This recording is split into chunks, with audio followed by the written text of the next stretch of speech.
तो दोस्तों इस वीडियो में आपको खुश आमदीद, आपका स्वागत है। आज मैं बात करूंगा बच्चों में डायबिटीज़ के हवाले से। बच्चों में डायबिटीज़ जो है वो आजकल देखने में आया है कि वक्त के साथ साथ वो बढ़ता जा रहा है। उसकी इंसिडेंस और प्रेवलेंस जो है वो वक्त के साथ इस 21वीं सदी में हम देख रहे हैं, और रिसर्च ने भी ये बात साबित की है कि वो बतदरीज स्लोली एंड ग्रेजुअली बढ़ती चली जा रही है। अब डायबिटीज़ है क्या?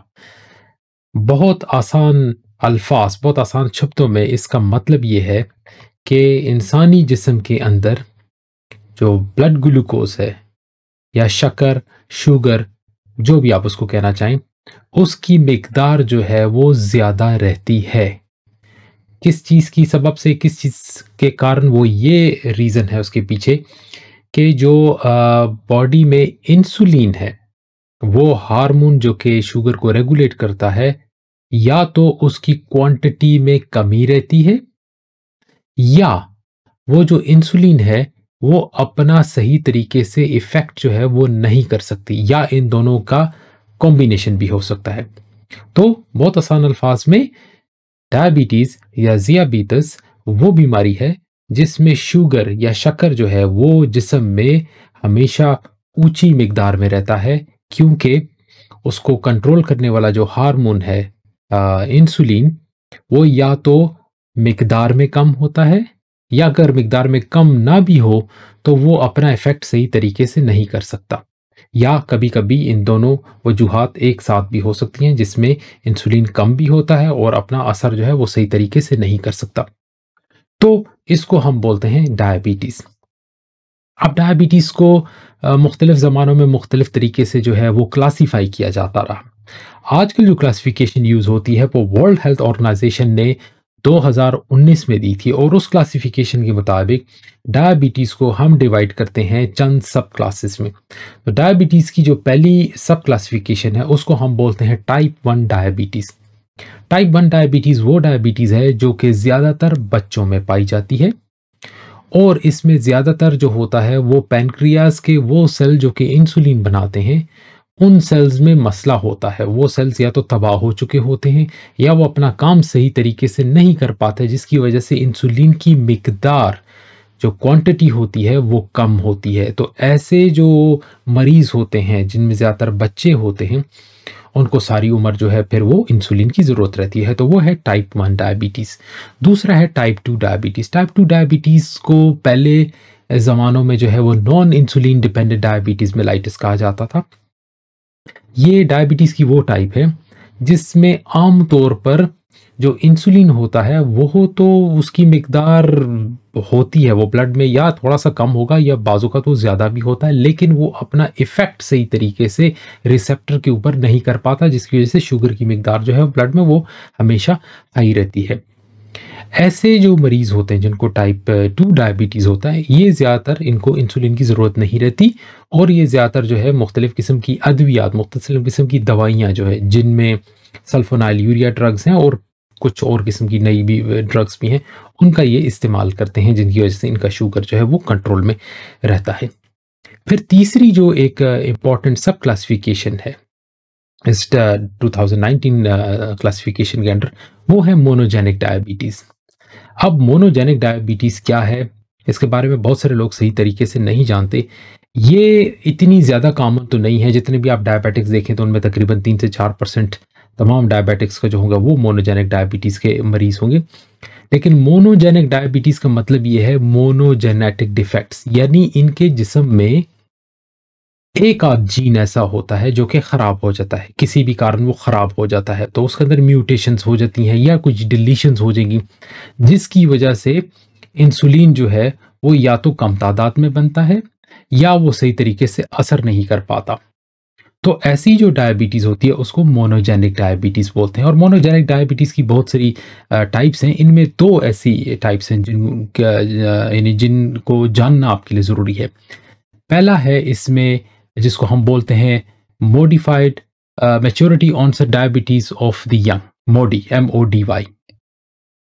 तो maturity onset diabetes of the young, ये ज़्यादातर जो है वो टीनेज बच्चों में शुरू होता है। इनकी बीमारी की पहली अलामात टीनेज में आती हैं, और ये जो है टाइप 2 डायबिटीज़ की तरह का होता है, लेकिन फ़र्क ये है कि ये जो है वो यंग बच्चों में ये बीमारी होती है।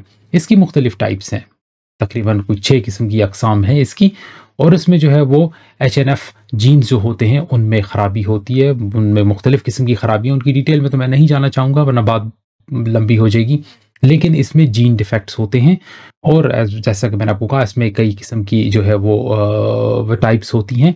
आम तौर पे ऐसे जो बच्चे होते हैं जिनको maturity onset diabetes of the young होता है, इनको आम तौर पे इंसुलिन की ज़रूरत नहीं होती और बाज़ औक़ात तो किसी ट्रीटमेंट की भी ज़रूरत नहीं होती, और अगर हो भी तो आम तौर पे जो है वो सल्फोनाइलयूरिया ड्रग्स जो हैं वो इसमें कारआमद साबित होती हैं।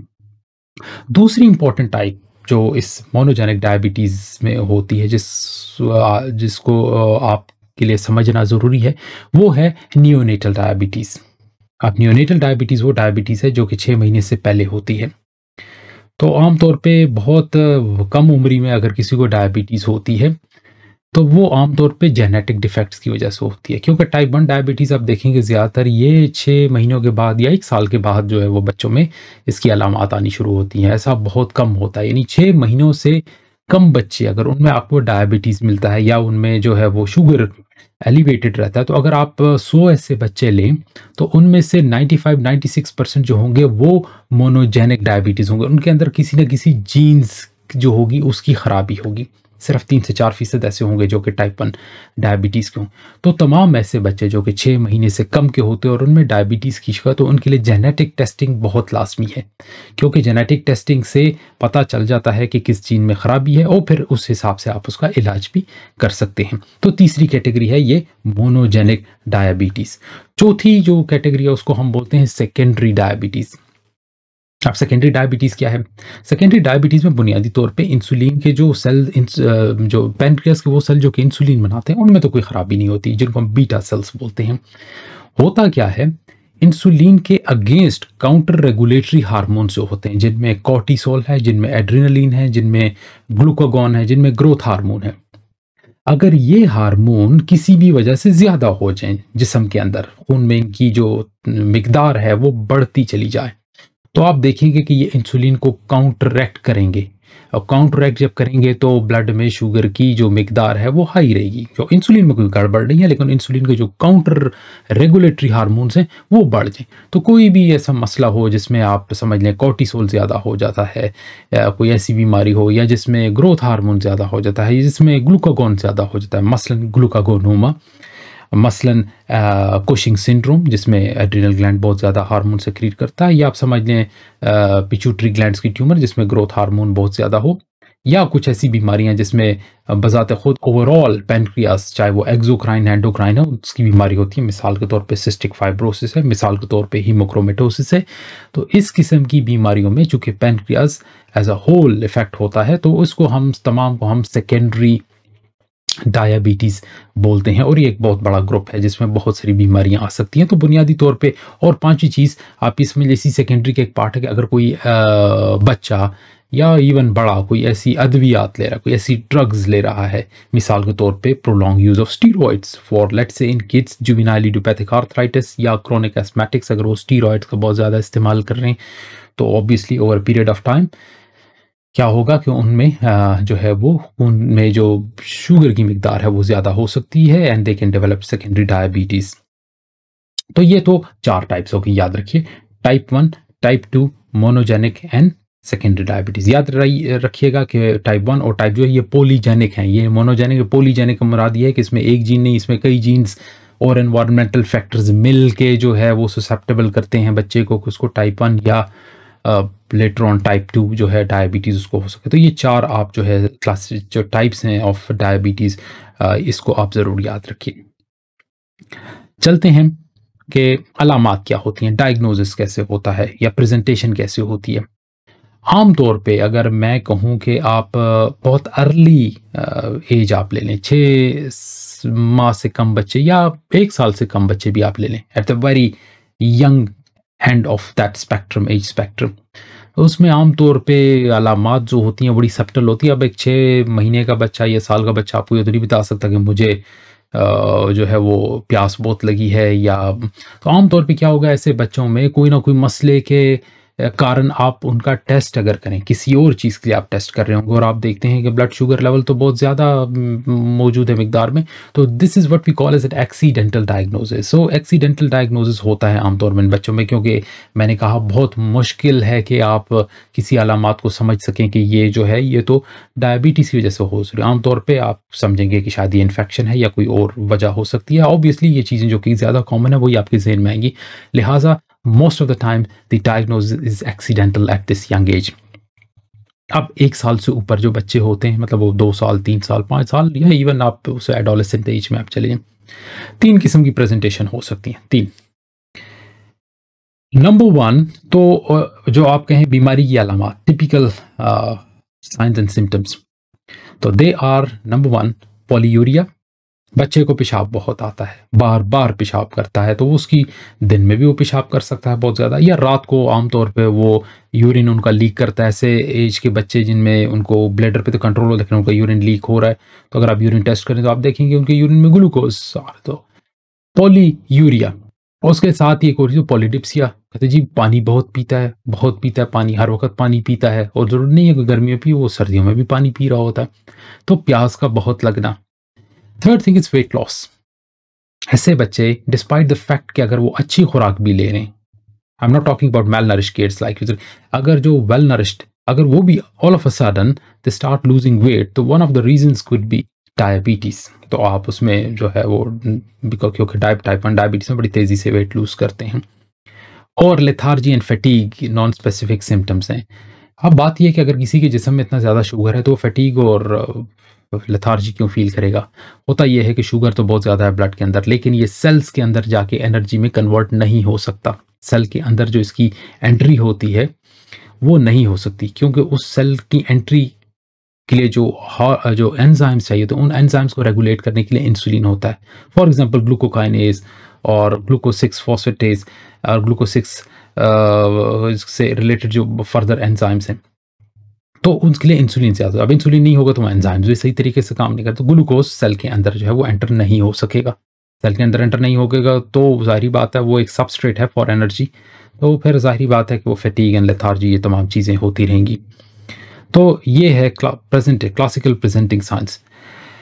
नंबर 2 इसमें जो कभी-कभी होता है देखने में बड़ा दिलचस्प है, वो ये है कि बच्चा तो ठीक-ठाक है, all of a sudden they suddenly present with diabetic ketoacidosis. तो होता क्या है कि बच्चे को 3-4 दिन पेट में दर्द, उल्टी हो रही है उसको, और साथ जो है वो शायद कभी-कभी पेट भी ख़राब हो जाता है, डिहाइड्रेट भी हो सकता है। तो आम तौर पे गैस्ट्रोइंटेस्टाइनल टाइप्स ऑफ सिम्पटम्स, तो वो आप देखें या फ्रूटी स्मेल है, और वो आते हैं, लगता है ऐसे जैसे गैस्ट्रोएंटेराइटिस है, पेट में दर्द हो रहा है, और आपने जब ब्लड टेस्ट किए तो देखा तो ब्लड शुगर तो बहुत ज़्यादा लाइक 250-300 तक पहुंचा हुआ है, या अगर आप मिलीमोल्स में लें तो 20 मिलीमोल 30 मिलीमोल तक जो है वो ब्लड शुगर हाई है। तो ऐसे में ज़रूरी है कि आप उनके कीटोन लेवल्स चेक करें। तो अगर कीटोन लेवल्स जो हैं वो आप समझ लें 0.6 से ज़्यादा हैं, तो then there is chances that strong suspicion कि वो उसको डायबिटिक कीटोएसिडोसिस। डायबिटिक कीटोएसिडोसिस एक सेपरेट फील्ड है, वो एक मेडिकल इमरजेंसी है, तो उसका जो है इलाज वो एडमिट करके बच्चे को करना होता है। तो अब वो उस पर मैं फिर किसी वक्त बात करूँगा। बुनियादी तौर में उसमें इंपॉर्टेंट चीज़ ये है कि फ्लूइड्स जो है वो केयरफुल कैलकुलेशंस ऑफ फ्लूइड्स, उसके बाद इंसुलिन और ये तमाम चीज़ें दी जाती हैं, ताकि कीटोसिस बुनियादी तौर पे ज़्यादा प्रॉब्लमेटिक कीटोन्स होते हैं, ना कि ब्लड ग्लूकोज। ब्लड ग्लूकोज तो जब कीटोन्स नीचे आते हैं ब्लड ग्लूकोज भी आना शुरू हो जाएगा, और हाइड्रेशन उसमें ज़्यादा इंपॉर्टेंट होती है, और कभी-कभी उसमें एक बड़ी कॉम्प्लिकेशन बन जाती है जिसको हम सेरेब्रल एडीमा कहते हैं, यानी दिमाग की सोजिश। बहरहाल उस पे किसी और वक्त बात होगी। अभी मैं बात करूँ कि this could be one of the presentations के बच्चा बिल्कुल ठीक-ठाक, no prior history of diabetes, and all of a sudden he presents with gastrointestinal like symptoms, और यू फाइंड इट आउट कि he is got like diabetic ketoacidosis. So इसके ये भी ऐसा भी हो सकता है। तो ये दूसरी ग्रुप हो गया। तीसरा ग्रुप हम कहते हैं accidental diagnosis. Accidental diagnosis child का मतलब किसी को बुखार है, खांसी है, वो आया और आपने उसके ब्लड चेक किए कि भाई इसको निमोनिया या कुछ और, आपने ब्लड कल्चर के लिए ब्लड लिया, साथ में ब्लड टेस्ट किया, और आपने देखा कि भाई इसको ब्लड शुगर लेवल्स बहुत ज़्यादा हाई हैं। आपने साथ फिर HbA1c और आपने देखा कि भाई that's quite high, then you diagnose that child as type 1 diabetic. तो अब कहने की बात है कि ये 3 जो है वो ग्रुप्स हैं of presentation. So one is accidental, one is like sudden or first like presentation as a DK, and third are the classical presentations which probably are a bit rare. अच्छा जनाब, ये तो होगी प्रेजेंटेशन। अब बात करते हैं डायग्नोसिस के ऊपर। डायग्नोसिस के लिए जो है वो वर्ल्ड हेल्थ ऑर्गेनाइजेशन ने क्राइटेरिया डिवाइस किया हुआ है और इसी को यहाँ पे यूके में भी national institute of clinical excellence उसी को फॉलो करता है। तो उसमें 3-4 चीज़ें हैं, उनमें से कोई एक जो है क्राइटेरिया उसको आप इस्तेमाल कर सकते हैं। पहली चीज़ में फास्टिंग ब्लड ग्लूकोज, और फास्टिंग ब्लड ग्लूकोज की मैं बात करता हूँ जो बच्चों में थोड़ा रेयरली होता है क्योंकि बच्चों को फास्ट कराना इतना आसान काम नहीं है। तो एडल्ट्स में तो ठीक है, fasting blood glucose you can do that, वो समझते हैं इस चीज़ को। बच्चों में इट्स नॉट दैट ईजी। तो फास्टिंग का मतलब यह है कि ओवरनाइट या 8 आवर्स का फास्ट होना चाहिए, उसके बाद आप ब्लड शुगर लेवल्स जो है वो चेक करते हैं। अब वो ब्लड शुगर लेवल अगर 7 मिलीमोल्स है या उससे ज़्यादा है, या अगर आप मिलीग्राम मैट्रिक सिस्टम यूज़ करें तो 126 मिलीग्राम पर डेसीलीटर या उससे ज़्यादा है, तो single reading fasting blood glucose equivalent और ग्रेटर देन 7 मिलीमोल्स और इक्विवेलेंट और greater then 126 milligram per decilitre straight away diabetic.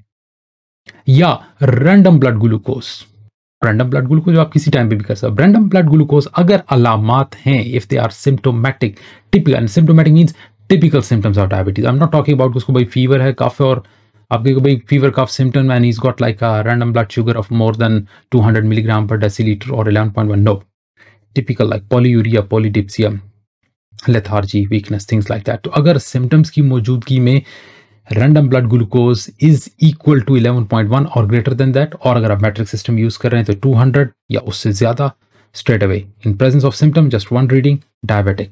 अगर उसको सिम्टम्स नहीं है या सिम्टम्स किसी और चीज़ की, तो आपको 2 रीडिंग्स चाहिए जो कि कम से कम 24 आवर्स अपार्ट, 2 रीडिंग आप लें। और अगर दोनों रीडिंग्स जो हैं वो 11.1 मिलीमोल है या उससे ज़्यादा है, या 200 मिलीग्राम पर डेसीलीटर या उससे ज़्यादा, दैट इज डायबिटिक।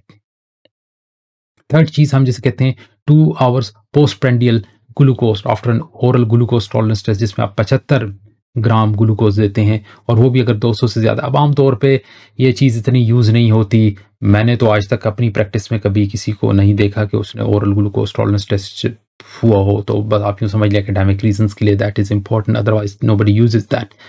चौथी चीज़ जो काफ़ी इंटरेस्टिंग है वो है HbA1c। हाँ, ये ग्लाइकोसाइलेटेड हेमोग्लोबिन होता है और WHO ने पहले कहा जाता था कि भाई बच्चों में इसको जो है वो यूज़ ना किया जाए for diagnosis, but now WHO has made it as a part of the diagnostic criteria. तो अगर hemoglobin A1c is equivalent to और ग्रेटर देन 48 मिलीमोल्स, जो कि बनता है तकरीबन 6.5%, डायबिटिक। और ये ज़्यादा अच्छा क्योंकि आप खुद सोचें, glycosylated haemoglobin gives you the overall picture of the last 2 to 3 months. तो अगर वो रेज है तो आप यूँ समझें कि पिछले 2-3 महीने के दौरान जो है वो ब्लड ग्लूकोज डी रेंज रहा है। अब ये भी हो सकता है कि जिस टाइम आपके पास बच्चा है उसको तो ग्लूकोज लेवल नॉर्मल हो क्योंकि उसने कुछ खाया नहीं है, या फॉर वन रीजन और दी अदर उसका blood glucose levels have drop, but his HbA1c is higher than is a diabetic. इसी तरह ये भी हो सकता है कि आपको कोई एक रीडिंग हाई मिल रहा है, HbA1c नॉर्मल हो। तो मैंने कहा ना जैसे कि ये क्राइटेरिया यूज़ का आप इसमें से किसी एक का जो है वो इस्तेमाल कर सकते हैं और बच्चे को डायग्नोस कर सकते हैं। अब national institute of clinical excellence ये कहता है कि बच्चों में जो भी डायबिटिक जिसको आप लेवल करें diabetic, take it as granted that he is type 1 diabetic. आप उसको टाइप 1 डायबिटिक लें अनलेस कि अनटिल आप सस्पेक्ट कर रहे हैं कि या तो ये मोनोजेनिक डायबिटीज है, हाँ, या ये टाइप 2 डायबिटीज है। तो तब आप उसको फर्दर वो वर्कअप करेंगे, आप वो टेस्ट करेंगे जिससे आप टाइप 1 और टाइप 2 के दरमियान डिफ्रेंशिएट कर सकते हैं। और अगर आपसे कोई पूछे कि टाइप 1 और टाइप 2 में डिफ्रेंशिएट करने के लिए कौन से टेस्ट किए जाते हैं, तो जवाब ये होगा number 1 C peptide levels. Number 1 C peptide level is a precursor of insulin. तो अगर इंसुलिन कम है तो सी पेप्टाइड भी कम होगा।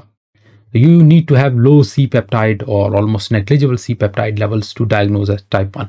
और दूसरी ये हो सकती है कि उनमें ग्लूटामिक एसिड डिकार्बोक्सिलेज,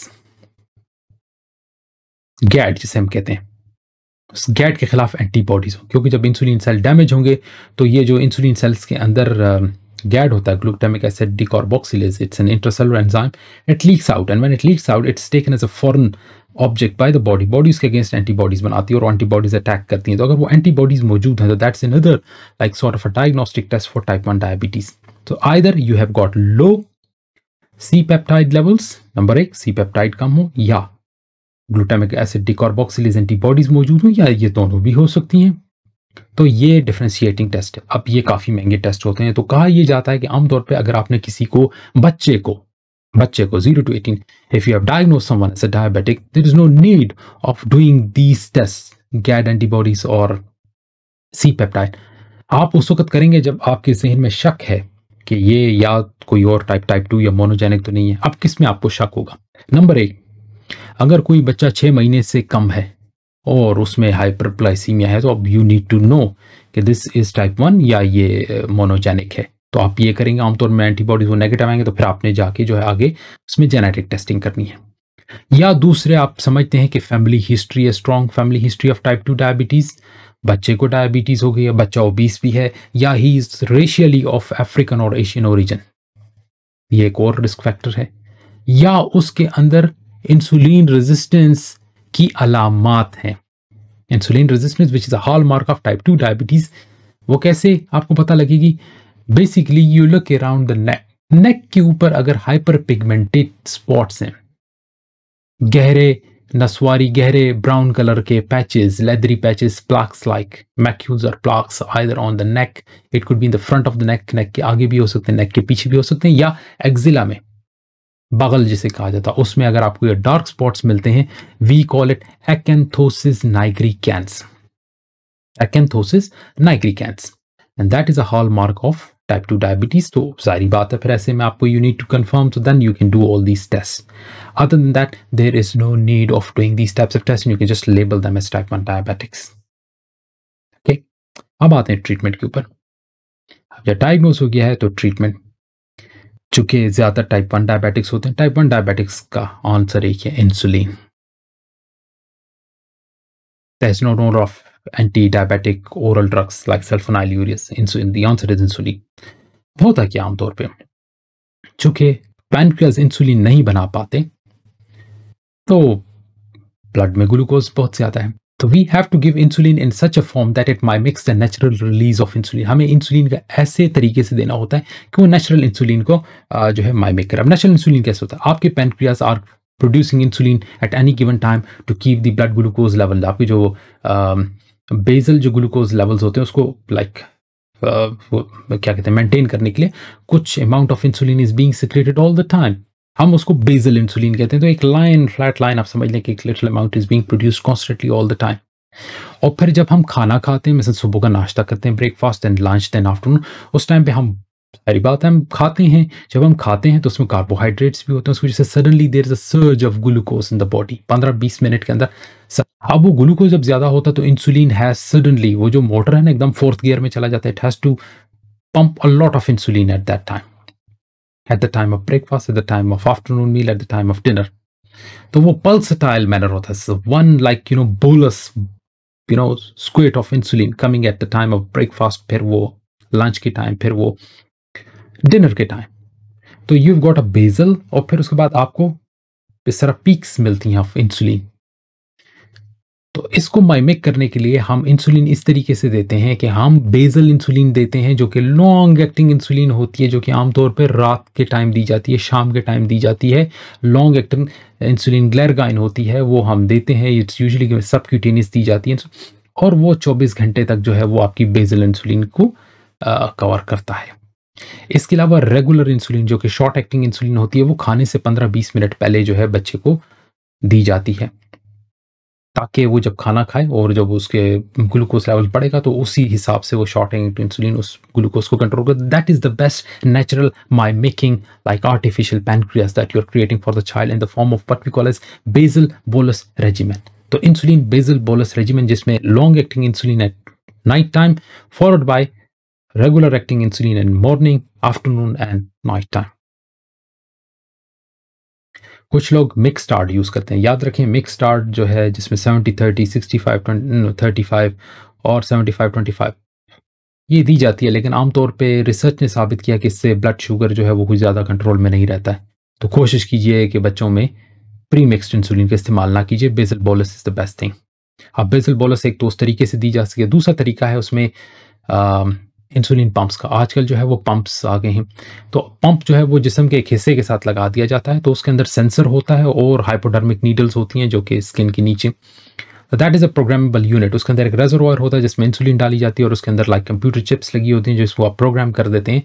तो वो सेंसर बॉडी का ग्लूकोज़ हर वक़्त वो सेंस करता रहता है कि आपका ग्लूकोज़ लेवल कितना है, आप जो भी खा रहे हैं। और उस हिसाब से उस रिजर्वॉयर के अंदर था शॉर्ट एक्टिंग इंसुलिन, तो that short acting insulin is being like constantly pushed at all the time in a little bit amount, so it just adjust जितनी फ्लक्चुएशन होती है ब्लड ग्लूकोज़ में, उस हिसाब से वो इंसुलिन पंप करता रहता है। तो बच्चा अपनी लाइफ नॉर्मली गुजारता है। He doesn't have to like inject, उसको याद नहीं रखना पड़ता, उसको अपनी सिरिंजेस और ये साथ नहीं फैलानी पड़ती, वो लगा होता है, उसकी प्रोग्राम की जाती है और हर चंद दिन बाद उसको चेक किया जाता है और उसको कैलिब्रेशन की जाती है उसकी।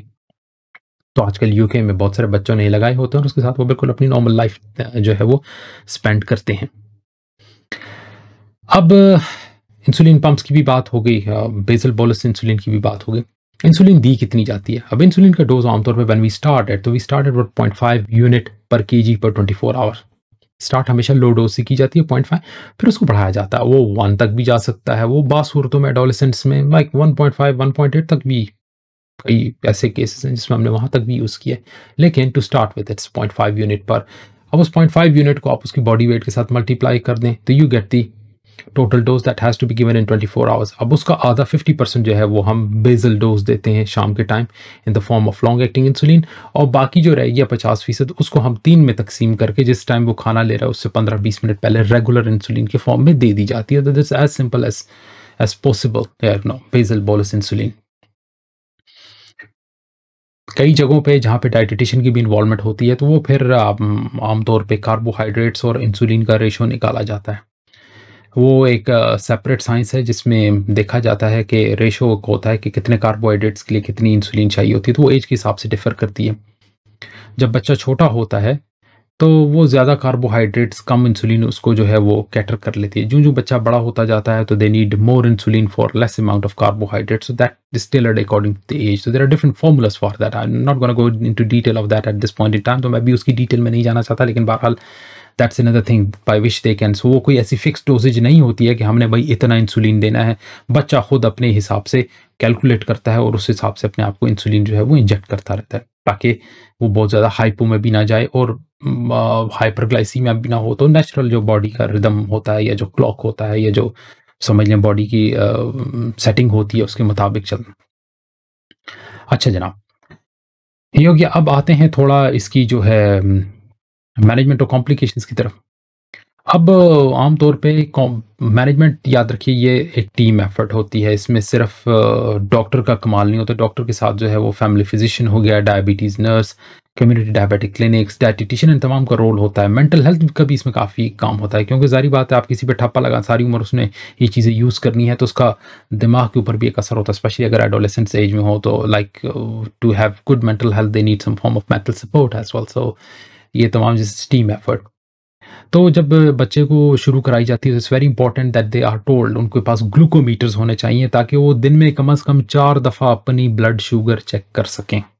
4 दफ़ा, सुबह नाश्ते से पहले, दोपहर के खाने से पहले, रात के खाने से पहले और एक दफ़ा सोने से पहले। ये 4 दफ़ा ब्लड ग्लूकोज लेवल्स बहुत इंपॉर्टेंट है और उसको मेंटेन, ये ग्लूकोमीटर आजकल जो नए आ रहे हैं उसके अंदर प्रोग्रामेबल यूनिट वो रिकॉर्ड रखते हैं, उसको आप कंप्यूटर पर डाउनलोड कर सकते हैं या अपने आप जो है एक डायरी रखेंगे जिसमें आप इसका रिकॉर्ड रखेंगे, बिकॉज इट्स इंपॉर्टेंट कि फ्लक्चुएशंस ना हो। हम कहते हैं प्री मील जो आपका ब्लड ग्लूकोज लेवल होना चाहिए वो 4 से 8 मिलीमोल और मील के बाद 4 से 10 मिलीमोल के दरमियान सेट हो। आपके पास स्विंगिंग ना हो कि एक तरफ आपको ब्लड ग्लूकोज जो है वो 15-20 मिल रहा है और दूसरी तरफ हाइपो में जा रहे हैं, तो इसका मतलब ये है कि ब्लड ग्लूकोज लेवल सही नहीं है और इंसुलिन जो है वो उसको मिकदार उसकी थोड़ी सी ठीक करनी पड़ेगी। तो 2 किस्म के ऐसे फिनोमिना हैं जिसमें ब्लड शुगर हाइपो भी होता है और हाइपरग्लाइसीमिया भी हो जाता है। उसमें एक है सुमोगी फिनोमिना। सुमोगी फिनोमिना ये होती है कि आमतौर पे अगर बच्चा जो बेसल इंसुलिन का डोज ज़्यादा है, लेट्स से रात के टाइम उसने ज़्यादा इंसुलिन ली है, तो ज़्यादा इंसुलिन एकदम जब बॉडी के अंदर जाती है तो वो ब्लड शुगर को काफ़ी नीचे ले जाती है, हाइपोग्लाइसीमिया हो जाता है। अब जब हाइपोग्लाइसीमिया होता है तो हाइपोग्लाइसीमिया के कारण जो काउंटर रेगुलेटरी हार्मोन होते हैं वो एकदम बड़ी तेज़ी से शूट अप करते हैं क्योंकि वो तो नॉर्मल होते हैं। तो व्हाट हैपेंस इज कि there is a hypoglycemia followed by severe hyperglycemia early in the morning. So that is known as Somogyi phenomena. Somogyi phenomena, like it's because of increase in the nighttime insulin. So you get a hypoglycemia. तो blood sugar पहले नीचे जाता है, उसके बाद एकदम तेजी से ऊपर आता है. तो सुबह जो है रीडिंग्स आप देखेंगे 15-20 तक पहुंची होती हैं. That is Somogyi phenomena. Dawn phenomena एक दूसरी चीज़ है. डॉन फिनोमिना आमतौर पे कम इंसुलिन की वजह से, आपने कम इंसुलिन रात को दी, होता क्या है सुबह के टाइम 5-6 बजे के करीब बच्चे में growth hormones like pulsatile release of growth hormone from the pituitary gland. तो बढ़ते बच्चों में 5-6 o'clock ग्रोथ हार्मोन रिलीज होता है. ग्रोथ हार्मोन की वजह से वो काउंटर रेगुलेटरी है टू, एकदम ब्लड शुगर जो है लेवल ज्यादा होते हैं. तो that's why it's very important to differentiate between Somogyi and dawn phenomena. दोनों में मॉर्निंग ब्लड ग्लूकोज इंक्रीज होती है. फर्क ये है सोमोगी में रात को जो है वो हाइपोग्लाइसीमिया होता है, early hours of the morning में हाइपोग्लाइसीमिया. तो दोनों का ट्रीटमेंट भी डिफरेंट है. Because of it is Somogyi phenomena आपको रात का इंसुलिन कम करना पड़ता है. अगर डॉन फिनोमेना है तो आपको रात का इंसुलिन ज्यादा करना पड़ेगा. याद रखिए इट्स वेरी इंपॉर्टेंट, क्योंकि अगर लेट से आप सोमोगी को डॉन फिनोमेना समझते हैं और आपने ज्यादा कर दी तो हाइपोग्लाइसीमिया से बच्चे की नींद में जो है वो मौत वाकई हो सकती है. It's very important to differentiate between Somogyi phenomena and dawn phenomena. So these are hyperglycaemic events caused by different things. इसके बाद जो सबसे इंपॉर्टेंट कॉम्प्लिकेशन है दैट्स हाइपोग्लाइसीमिया. बच्चे में हाइपोग्लाइसीमिया, तो अगर बच्चे ने it's remember that you should tell them what are the signs and symptoms of hypoglycaemia. जैसे बच्चा जिसको चक्कर आने लगे, ठंडे पसीने आने लगे, फील्स फेंट, तो अगर ब्लड शुगर लेवल्स कम है या नहीं भी है, अगर उसको ऐसा फील होता है तो फ़ौरन उसके पास कोई कैंडी होनी चाहिए, कोई टॉफ़ी होनी चाहिए, कोई मीठा चीनी हो, कोई they can just quickly take that and they would feel better. Because remember hyperglycemia doesn't kill, hypoglycemia can kill. This is the message you should remember. Hyperglycemia अगर ज़्यादा भी है, 30 भी है मिलीमोल्स में, मरेगा नहीं. लेकिन अगर वो 1.5-1.2 में, that can cause irreversible brain damage, and he can be sort of crippled for the rest of the life, or he may even die. So it's very important that hypoglycemia is more important, more dangerous than hyperglycemia. So hypoglycemia, if they are getting hypotaxation, must mention that, and then again it requires some form of tailoring of the therapy. अच्छा जनाब, फिर तीसरी complication diabetic ketoacidosis. तो diabetic ketoacidosis में हाल mark किया है, हो सकता है शुगर ज़्यादा होता है, उसके साथ कीटोन लेवल्स भी ज़्यादा होते हैं. लेकिन याद रखिए कभी कभी शुगर लेवल नॉर्मल भी हो सकती है. It's importantly the ketone levels. Ketone levels high हैं तो हम ब्लड गैस चेक करते हैं कि पीएच कितना है. तो उस पीएच हिसाब से it could be mild acidosis, moderate acidosis, severe acidosis और शॉक. तो फिर उसमें accordingly important is the fluid therapy to start with. हम कुछ फ्लूइड थेरेपी देते हैं, कंट्रोल फ्लूइड थेरेपी, और उसके बाद जो हम इंसुलिन स्टार्ट करते हैं. और टारगेट ये होता है कि हम कीटोन्स लेवल्स को नॉर्मल लाएं और ब्लड शुगर्स को भी नीचे लाएं. और इसमें ख्याल रखना पड़ता है कि आप बहुत एग्रेसिव ना हो फ्लूइड थेरेपी के साथ, because cerebral oedema is one of the most common complications of diabetic ketoacidosis. उस पर फिर किसी वक्त बात होगी. ऐसे बच्चों के लिए ये भी ज़रूरी है कि उनका हर 6 मास से 1 साल के अंदर उनको आप जब मॉनिटर करते रहें. और there is important to monitor for long term complications. तो उनकी आइज़ के examination, because they can have background maculopathy, they can have like retinopathy, diabetic retinopathy. उसके लिए बहुत ज़रूरी उनकी किडनीज़ को चेक करना. So urine checking like creatinine, electrolytes, all these things is very important कि देखें कोई डायबिटिक नेफ्रोपैथी तो नहीं है. Blood pressure monitoring is also very important, check करने के लिए कि ब्लड प्रेशर हार्ट के ऊपर कोई ऐसे इफेक्ट्स, साइड इफेक्ट्स तो नहीं प्रोड्यूस हो रहे because of the illness. At the same time because type 1 diabetes is mostly like I told you autoimmune, उसमें कुछ ना कुछ बॉडी के खिलाफ एंटीबॉडीज़. तो ऐसा भी हो सकता है कि किसी और ऑर्गन के अगेंस्ट एंटीबॉडीज़ बनी हो. तो it's very important to look for thyroid antibodies, like sometimes they can have autoimmune thyroid problems as well, or even celiac screening. So it's a part of the routine workup. हम ऐसे बच्चों को thyroid screening भी करते हैं और celiac screening भी करते हैं, देखने के लिए कि क्या, क्योंकि बाज़ कोई exist, they can have like antibodies in the form of like thyroid antibodies और may be having coeliac disease as well. So it's important to look for these problems. तो इन अ नटशेल डायबिटीज़ जो है बच्चों के अंदर, it is becoming more common with the passage of time. बच्चों में for environmental factor, genetic factors वक्त के साथ ही ज़्यादा कॉमन होता जा रहा है. और इसकी मैनेजमेंट बहुत इंपॉर्टेंट है. याद रखिएगा, इसकी टाइप्स याद रखिएगा कि ज़्यादातर ये टाइप 1 होता है, लेकिन मोनोजेनिक डायबिटीज़ और टाइप 2 डायबिटीज़ किन सूरतों में हो सकती है और उसको हम कैसे डिफ्रेशिएट करते हैं on the basis of which test, ये आपको याद रखना चाहिए. कौन सी बेस्ट इंसुलिन रेजिमेन है बेसल बोलस, इसके बारे में आपको पता होना चाहिए. इससे रिलेटेड क्या कॉमन कॉम्प्लिकेशन होते हैं और उसको कैसे डील किया जाता है, ये भी आपको पता होना चाहिए. तो आई होप कि यू लाइक दिस वीडियो। मेरे ज़्यादातर वीडियो जो हैं वो इंग्लिश लैंग्वेज में होते हैं। ये मैंने पर्टिकुलरली हिंदी, उर्दू में किया है कि ताकि वो लोग जिनको इंग्लिश समझने में प्रॉब्लम होती है तो उनके लिए आसान बनाया जाए। तो thank you for watching my channel, watching this video. अगर आपने अभी तक मेरे चैनल को सब्सक्राइब नहीं किया तो प्लीज़ डू सब्सक्राइब। ये छोटी-छोटी हेल्प होती है and I am very thankful to you if you have already subscribe, और अगर नहीं किया तो ज़रूर कीजिएगा। और इसके साथ ही बेल नोटिफिकेशन आइकन को ज़रूर प्रेस कीजिए, क्योंकि मैं हफ्ते में 1 या 2 वीडियोस अपलोड ज़रूर करता हूँ। तो जब भी मैं वीडियोस अपलोड करूँगा तो you will get an message and और आप उस वीडियो को देख सकते हैं और उससे कुछ सीख सकते हैं। और अगर आपको वीडियोस पसंद आती हैं तो अपने दोस्तों के साथ शेयर कीजिए। नॉलेज है, जितना भी शेयर कीजिए, जितना आप शेयर करेंगे आपको भी ज़्यादा समझ आएगी और लोगों को भी समझाइए। और that's all for today. Have a very good day. अपना बहुत ख्याल रखिएगा। Bye bye.